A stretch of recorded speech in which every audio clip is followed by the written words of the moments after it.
come out of it, and today's meeting is very important. We have, I guess, the seven very powerful leaders from Europe, and we're going to be meeting with them right after this meeting, and thank you very much for being here. Thank you so much, Mr. President.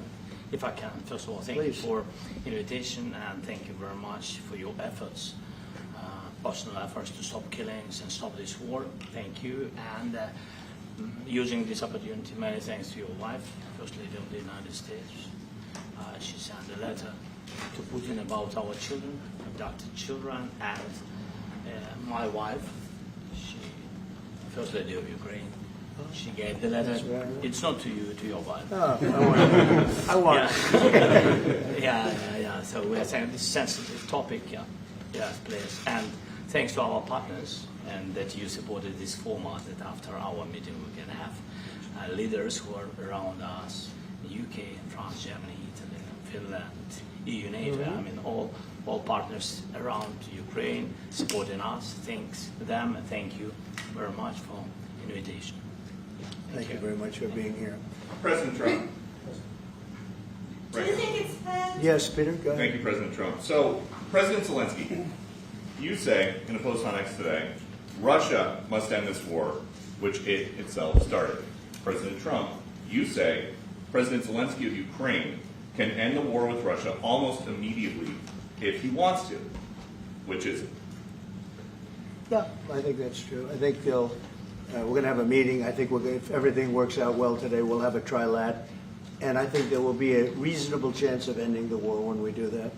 And is this the end of the road for American support for Ukraine? Is today's meeting deal or no deal?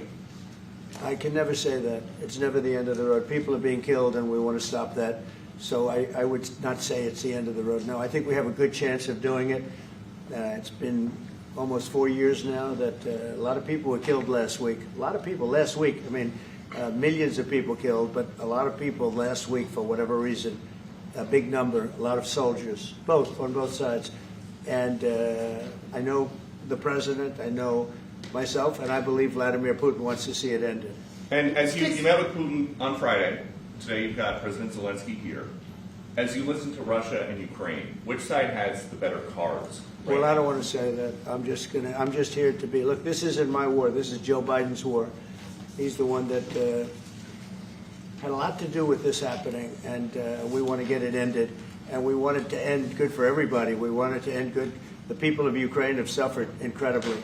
And to that point, President Zelenskyy, are you prepared to keep sending Ukrainian troops to their deaths for another couple of years, or are you going to agree to redraw the maps? Thank you for your question. So, first of all, we live under each day attacks. That today have been a lot of attacks and a lot of wounded people, and the child was dead, small one year and a half. So we need to stop this war, to stop Russia, and we need support American and European partners. And we will do our best for this. So, and I think we show that we are strong people, and we supported the idea of the United States, of personally of President Trump, to stop this war, to make a diplomatic way of finishing this war. And we are ready for trilateral, as President said. This is a good signal about trilateral. I think this is very good. Thank you. Mr. President,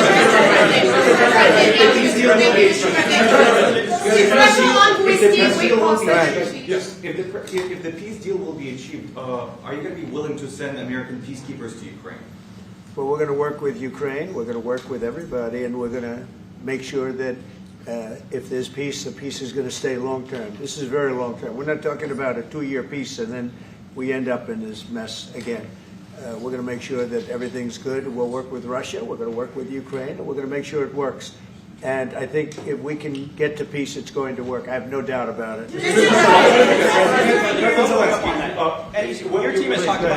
Your team has talked about security guarantees. Could that involve U.S. troops? Would you rule that out in the future? We'll let you know that maybe later today. We're meeting with 7 great leaders of great countries also, and we'll be talking about that. They'll all be involved, but there'll be a lot of help when it comes to security. There's going to be a lot of help. It's going to be good. They are first line of defense because they're there. They're Europe. But we're going to help them out also. We'll be involved. Mr. President, Vladimir Putin mentioned that the war will not end without addressing the root causes of this war. Have you had an understanding what are the root causes of this war? Well, look, the war is going to end. When it ends, I can't tell you, but the war is going to end, and this gentleman wants it to end, and Vladimir Putin wants it to end. I think the whole world is tired of it, and we're going to get it ended. It was, I've done 6 wars. I've ended 6 wars, and I thought this maybe would be the easiest one, and it's not the easiest one. It's a tough one. A lot of reasons for it. And they'll be talking about it for a long time, but they'll be talking about the others. Look, India, Pakistan, we're talking about the big places. When you look at, you just take a look at some of these wars. You go to Africa and take a look at that. Rwanda and the Congo, Republic of the Congo. That's been going on for 31 years. And so we've done a total of 6, and we really have 6, not including the fact that we obliterated, and it turned out to be a total obliteration, the nuclear, as you saw, the future nuclear capability of Iran. And this one, I think we're going to get solved also. I feel confident we're going to get it solved. Like guarantees or special envoy put forward. Thank you, Mr. President. Can you tell us about your conversations with European leaders and what they need to see to support an end to the war? Yeah, well, we're going to be meeting with a great representative group and 7 very powerful, very big countries and great people, all friends of mine and friends of yours. And we're going to have some suggestions made. They want to see peace. They would like to see peace. President, when did Russia, Go ahead, you please. said last In night the red, in the red. President Trump, do you think it's fair to, for Ukraine and for Russia to achieve a lasting and durable peace if Ukraine cedes its territories that Russia hasn't yet conquered? Do you think it's a fair peace for Ukraine? We're going to have a lasting peace. Just to answer the first part of your question, we're going to have a lasting peace. I hope it's going to be immediately. I hope it doesn't have to go on. And I think people of the whole world is going to be very happy when that's announced. Mr. President, you posted on social media, Mr. President, a very touching letter from the First Lady. And the letter was hand-delivered to President Putin. And it calls for an end to the war, essentially, because of the children and the children's future. Why did the First Lady feel that letter was necessary? Was it because she believes that Mr. Putin is the aggressor in the war? Is a similar letter being hand-delivered to President Zelenskyy? So the First Lady felt very strongly. She's watched the same thing that you watch and that I watch. I see things that you don't get to see, and it's horrible. But when she's got a great love of children, she has a wonderful son that she loves, probably more than anybody, including me. I hate to say it, but she loves her son. She loves children, and she hates to see something like this happening. And that goes for other wars too. I mean, she sees the heartbreak, the parents, the funerals that you see on television. Always funerals. We want to see something other than funerals. No, she felt. It was a beautiful letter. It was very well received by him. And she did ask me to say, she would love to see this end. She would love to see it end. And she says it very openly, very proudly, and with great sorrow because so many people have been killed. Mr. President, last week, Brian, go ahead, Brian. Yes, sir. I've got a question for each of you. Yes. First of all, Mr. President Zelensky, you look fabulous in that suit. I said the same thing. Yeah, you look good. I said the same thing. Yeah, looks Isn't good that on nice? you. That's the one that attacked you last time. See, now he's I remember that. I apologize to you. You look wonderful. No, my first question for you, President Zelensky. In the same suit. You see, I changed you out. Maybe yours is much better. Real quickly, upon peace, God willing we get peace, are you open to holding an election in your country? Yes, of course. We are open for election, yes. We have to do safety circumstances. And a little bit, we need to work in the parliament, because during the war you can't have elections, but we can do security. We need, maybe, we need a truth yes, everywhere, in the battlefield, in the sky, in the sea, yeah, to make possible for people to do democratic, open, legal elections. So you say we're ready. during the war you can't have elections. So let me just say 3.5 years from now. So you mean if we happen to be in a war with somebody, no more elections? Oh, that's good. I wonder what the fake You like news this is. idea? Yeah. No. Speaking of news, I got a question for you. This sounds insane for me even to ask this, but do you think the American media really doesn't even want a peace deal because they've seen they've been so critical of you every step of the way as you lead the charge for peace? It's an amazing phenomenon. I said that if in the settlement you got Moscow, St. Petersburg, and thousands of miles around them, they would say, I made a bad deal. The level of hatred and animosity is incredible. Not with all. I mean, we have great people up here. We also have terrible people up there that I think are told what to say. But, you know, in solving all of these wars, they don't even write about it. You know, I saw major wars. I saw wars that have been going on for 31, 35, and 37, and a couple of quicker ones. One that was going to go into a full-blown deal very quickly. You know what the one I'm talking about. It was a big one. But they don't even write about that. No matter what I do, no matter what, and you know, this is not anything to do with you. It's probably to your advantage in a certain way. But no matter what I do, no matter what deal I make, from my standpoint, you'll come out good. Maybe President Putin will come out good.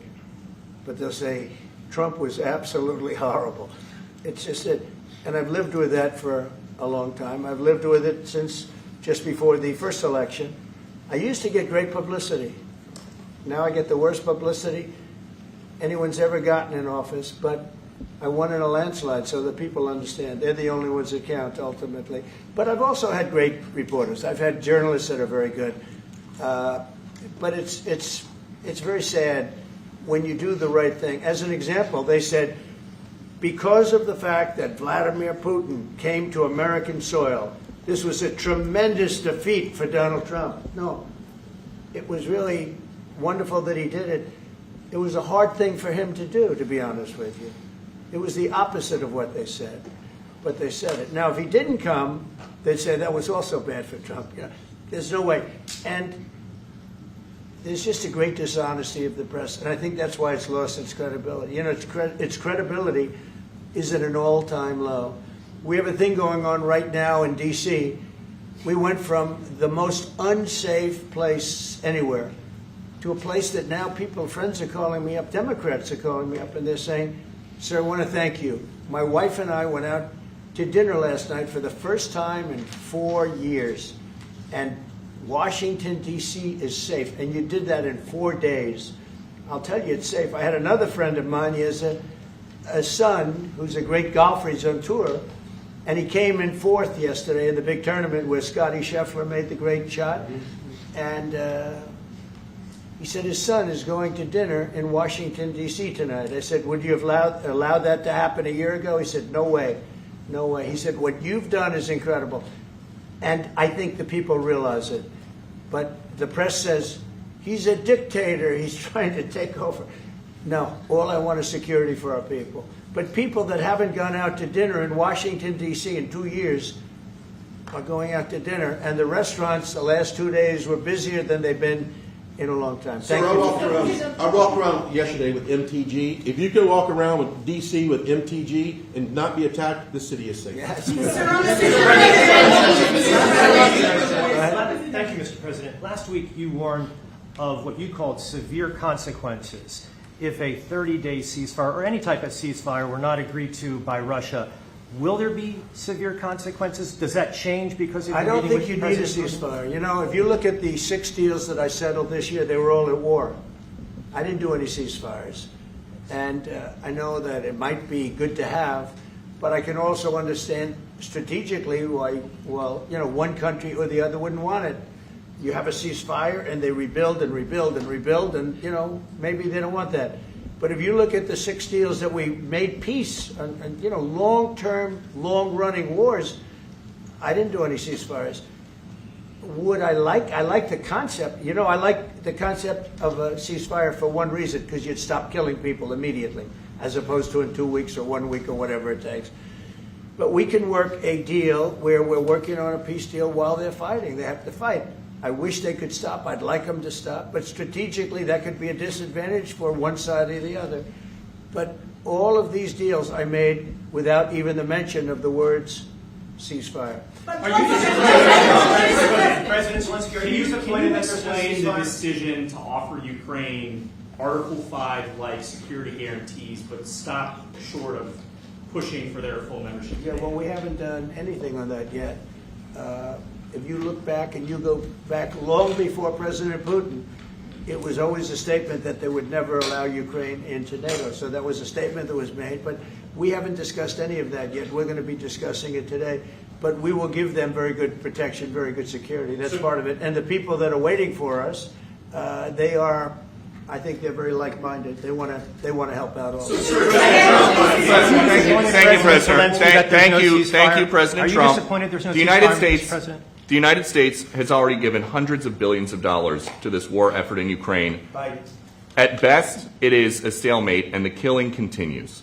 So, President Trump, how much more is the United States willing to give Ukraine? And President Zelenskyy, how much more do you want? Well, I'll start off just by saying we're not giving anything now. We're selling weapons. This is something before, I guess the number is well over $300 billion. That was under Joe Biden, a corrupt politician, not a smart man, never was. By the way, go back 40 years, he was not a smart man 40 years ago either, but now he's in particular bad. This was done by a corrupt administration that shouldn't have been in, and frankly, if the right results of the election were given, if I were president, this war would have never taken place, and he would have been very happy, because he would have liked to have seen. I mean, they went through hell. He went through hell.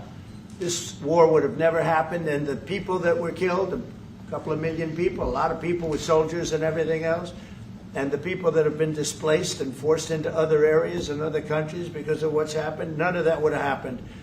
And I'm just saying that he was a horrible president. Whether it was the borders or this, he was just a horrible, corrupt president. Mr. President, You want to I can. Thank you so much. So first of all, we have possibility now to buy weapon from the United States. We are thankful for this program and this opportunity. We are thankful for Europe. They pay for this. And through NATO program, for example, Pearl and etc., we have some programs where we can have some money to finance this. And this is a part, I think, it's not a part for the war and to defend us. It also will be a part for security guarantees, to strengthen our army, to rearm Ukrainian army. This is very, very important. And it depends how much money we need to rearm. For example, the question of air defense, we spoke about it with President Trump, and I'm happy that we have now bilateral decisions and we work on it with production, American production. Nobody in Europe has so many air defense like Patriots, for example. We need it very much, and this is also about defending. I think the good news, we make the best military equipment in the world by far. You mentioned the Patriots. How good are they? Systems. We have systems, they're literally 100% foolproof. And it's really like shooting two bullets, two bullets hitting each other in the air in a space like this. The chance is 100%. It's 99 to 100%. So we sell the equipment to NATO. And NATO does what, I don't know what the arrangement is that you have with, but I know that they want you to have the equipment. And we're getting the best equipment in the world, but they pay us for the equipment. Under Biden, it was just crazy what was going on. I believe the number is over 300. I think it could be $350 billion worth of equipment and money and everything else. And we've made more progress in settling this war in the last 2 months than they made in 4 years. This should have been settled a long time ago, but it should have never happened. Yeah, please. Real quickly, you pushed out on social media. Brian, go first. You pushed out on social media about doing away with mail-in ballots and potentially electronic voting machines. Can you expand on that and how important Well, that's a very off-topic, just really quickly. Mail-in ballots are corrupt. Mail-in ballots, you can never have a real democracy with mail-in ballots. And we, as a Republican Party, are going to do everything possible that we get rid of mail-in ballots. We're going to start with an executive order that's being written right now by the best lawyers in the country to end mail-in ballots because they're corrupt. And you know that we're the only country in the world, I believe, I may be wrong, but just about the only country in the world that uses it because of what's happened. Massive fraud all over the place. The other thing we want change are the machines. For all of the money they spend, it's approximately 10 times more expensive than paper ballots. And paper ballots are very sophisticated with the watermark paper and everything else. We would get secure elections. We'd get much faster results. The machines, I mean, they say we're going to have the results in 2 weeks. With paper ballots, you have the results that night.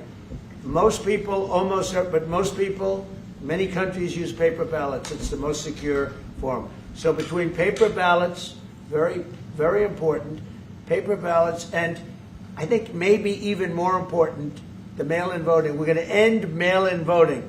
It's a fraud. If you have mail-in vote, even Jimmy Carter with this commission, they set it up. He said the one thing about mail-in voting, you will never have an honest election if you have mail-in. And it's time that the Republicans get tough and stop it because the Democrats want it. It's the only way they can get elected. Because with men and women's sports and with transgender for everybody and open borders and all of the horrible things, and now the new thing is they love crime. They're fighting me on the fact that I've made Washington, D.C. safe. We're not going to get mugged, beaten up, or killed like all the people you've been watching get so badly hurt. I'm glad, I hate to take your time with this, but I'm glad you asked me that question. Sorry. We're going to stop mail-in ballots because it's corrupt. You know, when you go to a voting booth and you do it the right way and you go to a state that runs it properly, you go in, they even ask me. They asked me for my license plate, for identity. I said, I don't know if I have it. They said, sir, you have to have it. I was very impressed, actually. But it's very hard to cheat with mail-in voting. As you know what happens in California, it's so corrupt, where some people get 5, 6, 7 ballots delivered to them. Now, we got to stop mail-in voting, and the Republicans have to lead the charge. The Democrats want it because they have horrible policy. If you have mail-in voting, you're not going to have many Democrats get elected. That's bigger than anything having to do with redistricting, believe me. And the Republicans have to get smart. We're not going to have a country. I said for a long time at rallies, you need borders and you need free and fair elections. Those two things. Otherwise, you don't have. We have strong borders now. In 90 days, Mr. President, we didn't have 0 in 3 months. Not one person came in illegally into our country. In fact, even I find that hard to believe, but it's run by a little bit of a liberal group that put out the numbers, so I guess it's, but 0, 0, and 0. You go back a year ago, 2 years ago, 3 millions of people poured into our country. It was terrible. Thank you very much. What security guarantees do you need from President Trump to be able to make a deal? Is it American troops, intelligence, equipment? What is it? Everything. And really, it includes 2 parts. First, strong Ukrainian army. That's what I began to discuss with your colleagues.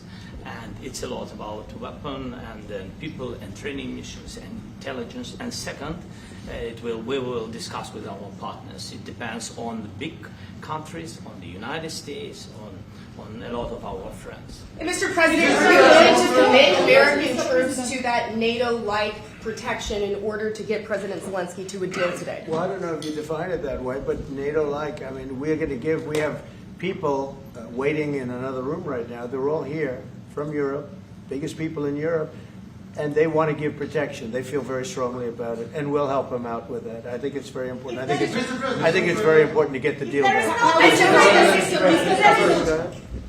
You've been involved with the peacekeeping in Ukraine since your first day in the administration. What would you say to the Ukrainian people right now who are suffering under the Russian attacks and hoping that the American people will stand with them? Well, I know Ukrainian people. I've known many over the years. They're great people. They're smart. They're energetic. They love their country. I mean, they love their country, and we want to get this war ended. That's all I can do. I love the Ukrainian people, but I love all people. I love the Russian people. I love them all. I want to get the war stopped. Very important. Mr. President, was there any aspect of your discussion with Vladimir Putin that left you disappointed? Look, we just spoke to, I was just telling the President, I just spoke to President Putin indirectly, and we're going to have a phone call right after these meetings today.